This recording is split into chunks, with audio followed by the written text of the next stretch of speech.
Aujourd'hui on se retrouve pour notre premier épisode, notre première vidéo ensemble. Donc c'est simple, on va parler de morphologie féminine. Donc bien sûr avec Balou, avec Loïc derrière la caméra, et je vous laisse voir tout de suite.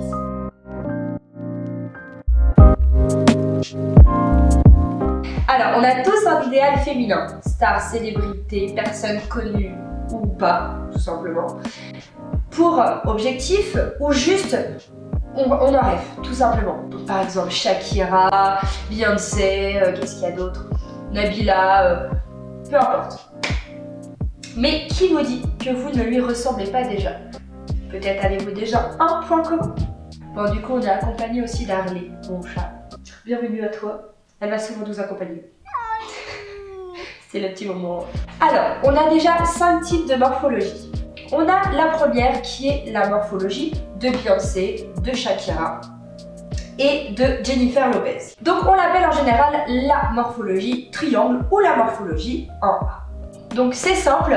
On a moins d'épaules, plus de hanches, une taille en général un peu marquée, pas trop forte poitrine.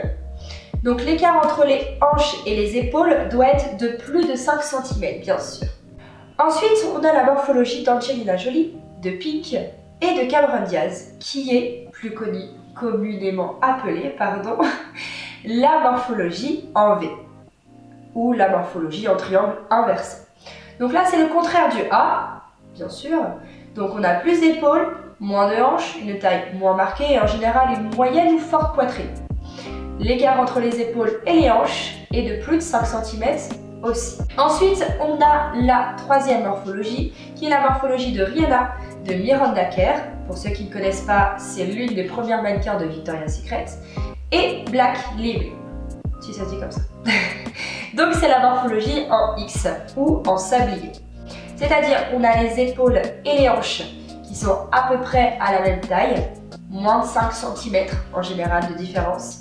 On a une taille bien marquée, on a une moyenne à petite poitrine, et donc ça, c'est la morphologie en X. On a la quatrième morphologie qui est la morphologie, alors j'aime beaucoup savoir, Adèle. C'est un sketch. Donc on a la morphologie d'Adèle. Vous savez, la voix anglaise qui est juste top. Je trouve que c'est une très belle femme au passage. Donc c'est la morphologie en haut. La morphologie en haut, on a les épaules et les hanches qui sont à peu près à la même taille. En général, on est plutôt enrobée, voluptueuse. Très très jolie d'ailleurs. Même magnifique, j'ai envie de dire. On a une forte poitrine en général, mais une taille qui n'est pas marquée. Alors, on a ensuite la dernière morphologie qui est la morphologie de Jessica Alba, de Kate Moss et de la femme qui a le plus de chance au monde, qui dort tous les jours, toutes les nuits, avec l'homme qui a été décerné plusieurs fois le prix du plus bel homme du monde. J'ai nommé Victoria Beckham. C'est la morphologie en H. Donc mesdames, si vous avez les épaules et les hanches à peu près à la même taille, à moins de 5 cm de différence, la taille pas marquée, poitrine, tout dépend, toutes les poitrines sont acceptées, eh bien vous ressemblez à la femme qui a le plus de chance au monde. C'est pas beau ça? Qu'est-ce que t'en penses toi, hein? Alors, quoi privilégier selon sa morphologie? Quand on a la morphologie en A, donc je récapitule, on a moins d'épaules, plus de hanches, une taille marquée. Donc là, on va juste donner du volume aux épaules et donner moins de volume aux hanches, toujours en marquant la taille. Quand on a la morphologie en V, donc plus d'épaules, moins de hanches, la taille pas vraiment marquée, on va du coup marquer la taille, donner du volume aux hanches et diminuer le volume au niveau des épaules. Quand on a la morphologie en X, on va du coup garder un équilibre entre les épaules, entre les hanches, toujours marquer la taille et bien sûr affiner la silhouette.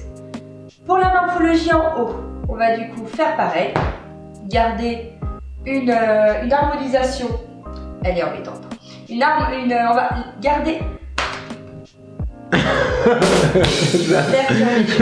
on va garder une harmonie entre les épaules et les hanches, toujours en marquant bien la taille et en allongeant la silhouette, avec des talons par exemple. Et ensuite, la morphologie en H, on va faire encore la même chose. On va garder une harmonisation au niveau des épaules, au niveau des hanches, marquer surtout la taille et allonger la silhouette selon comment vous êtes grand. Du coup, j'en ai terminé avec la morphologie. Si vous avez des questions quoi, on en reviendra, vous m'envoyez un petit message sur les réseaux sociaux. On reviendra dans une prochaine vidéo pour parler de lingerie, pour parler d'autres petites choses sympathiques sur la morpho. Donc nous, on vous laisse. Pensez à nous suivre sur les réseaux sociaux, donc Instagram et Snapchat. Tout sera en barre d'infos. Pensez à liker, à partager un maximum, à vous abonner pour suivre les prochaines vidéos. Et d'ailleurs, pour la prochaine vidéo, petit indice. Et du coup, en attendant la prochaine vidéo, le prochain épisode, je vous fais de gros bisous. À bientôt!